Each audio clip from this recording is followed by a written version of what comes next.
সমুদ্র শুধু জলরাশি নয়, সমুদ্র হল পথ, সম্ভাবনা আর সভ্যতার সেতু। আজ থেকে প্রায় 2000 বছর আগে এক গ্রিক মিশরীয় নাবিক এই সমুদ্রের বুকে রেখে গিয়েছিলেন মানুষের ইতিহাসের এক বিস্মৃত দলিল। খ্রিস্টীয় প্রথম শতাব্দী, লোহিত সাগরের তীর ঘেঁষে যাত্রা শুরু।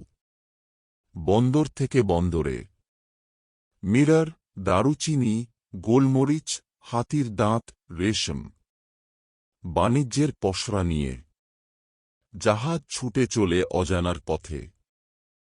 এক ভুল সিদ্ধান্ত, এক অচেনা স্রোত, সব শেষ হয়ে যেতে পারে। তবু মানুষ থামে না, কারণ সমুদ্র ডাকে।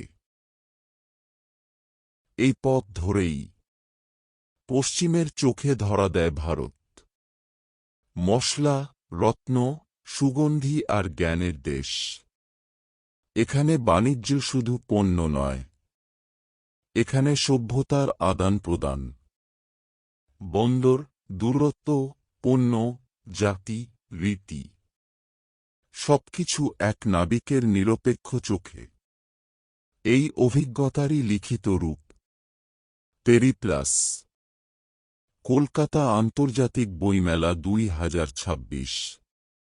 খুঁজে নিন প্রাচীন ভারতের সমুদ্রিতিহাসের এই দুর্লভ দলিল। পেরিপ্লাস, এরিথ্রীয় সাগরের নৌপরিক্রমা।